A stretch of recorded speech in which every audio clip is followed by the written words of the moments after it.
Alright, here it is, Sweet Home. As you can see, I'm using the emulator Virtual NES, which is one of the newer ones that was just given an English version. It was originally created in Japan. It has a lot of features that other emulators don't have because it's so new. You can look those features up yourself, because it wouldn't be worth going over it just for this playthrough. Otherwise, if you want the ROM yourself, you want to get a chance to play it, there are some versions of the English ROM that don't work right, even some versions of the Japanese ROM that don't work right, as I found out trying to get a version that worked. So if you want a copy of it, just contact me and I can probably get you in touch with some of the emulation stuff, if you really want to try the game out for yourself.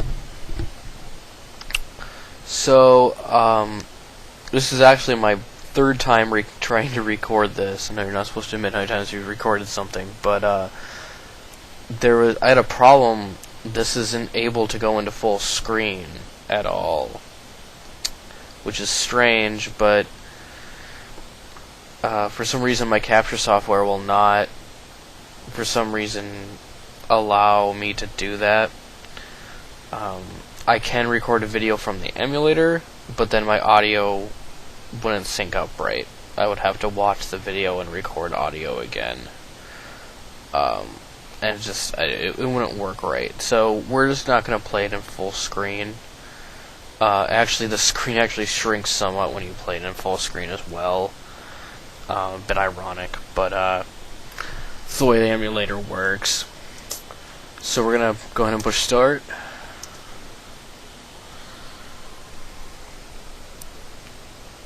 First things first, it asked me if I want to change the names of the characters, as it's a big thing in role-playing games, being able to name your characters.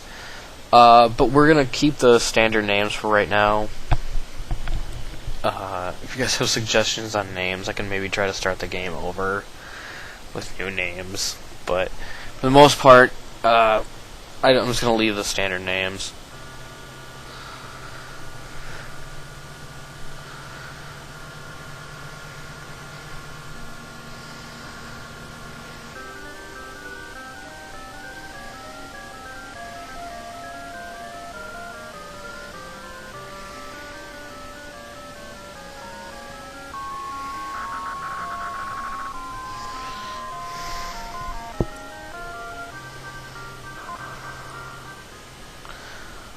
Now, for anybody with a sharp eye, they would have noticed that that door sequence there is very reminiscent of, or at least very similar to, something in Resident Evil, where when you open a door, there's an animation with an opening door. Supposedly, this game was the inspiration for that animation, is why it's present in Resident Evil. So as you can see, our heroes have been trapped, and now there's this ghost that is not going to let them out alive.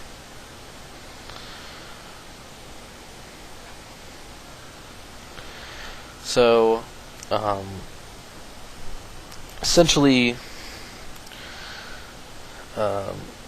this is like a documentary film crew that is trying to find some sort of object. I may have to look up what that object is, and through the power of editing and pausing the game, I will be able to tell you in part 2 of the actual playthrough. So it'd technically be part 3. We're going to find out what that actually is that they're searching for. The game is telling me that everybody has their own tools. So, and obviously we have to find a way to get out. So I'm going to try talking to my teammates, see what they have to say. Don't worry. Okay. Don't worry. Thanks. Alright. Don't worry. Okay. So basically, you play as one character right now, but the game gives you an option to switch party members. And so each party member has their own unique item. So Emmy has a key of some sort, while Kazu, whose guy started as, has a lighter. Akio has a first aid kit to heal.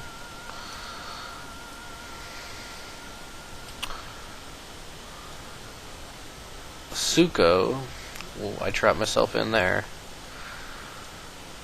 Okay, you gotta move. But you can, what's really cool is the game allows you to switch party members on the fly like this, which I really, really liked. It adds a level of gameplay depth you wouldn't expect in a game this early.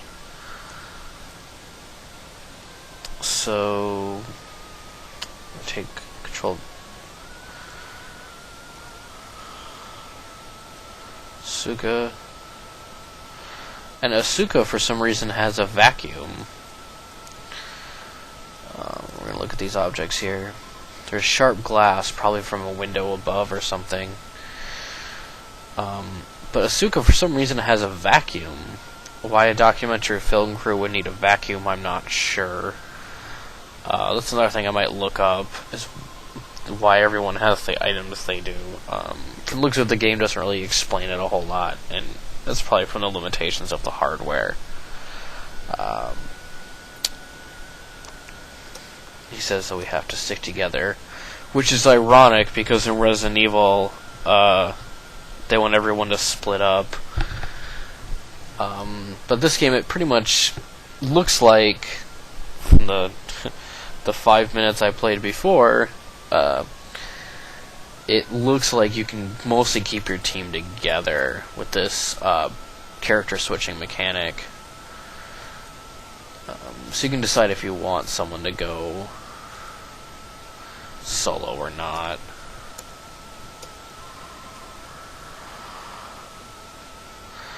So we're gonna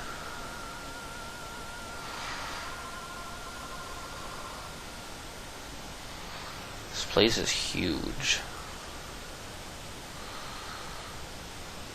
So there's a scrap of paper over there. Chasm. If I only had a bridge.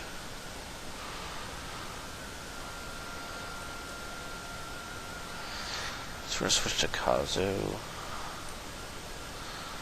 Just gonna try to get everybody in the same room together.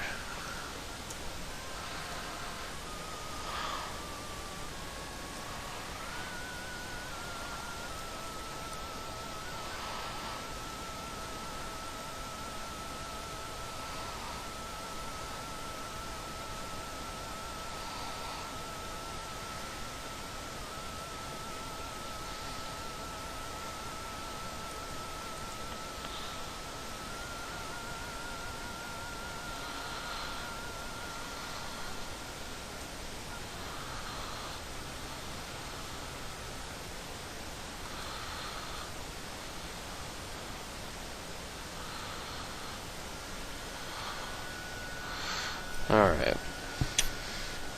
And go into a room. Looks like there's a bunch of different items in here.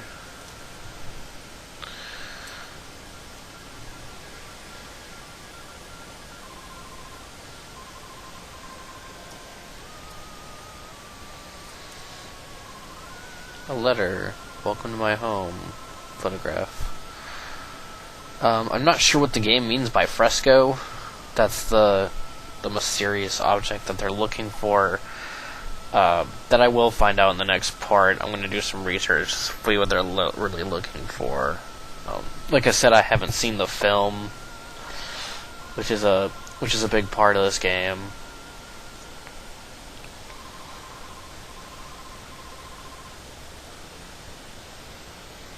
And that must be the Fresco.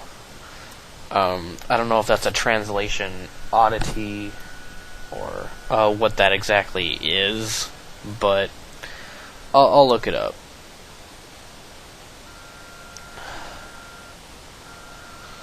Oops, wrong button there. I paused the emulation so it'll do things like that. Push the wrong button.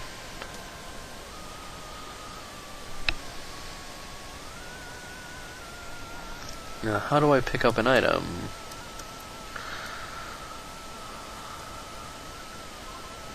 Okay, I was right then. So an item, move, that will take an item.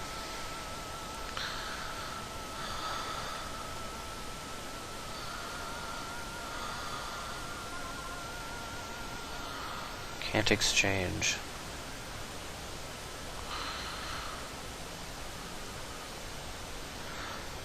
As for the audio,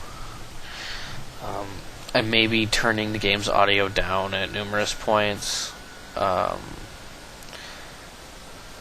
Music is pretty good, though, from what I hear. Just wrong key again.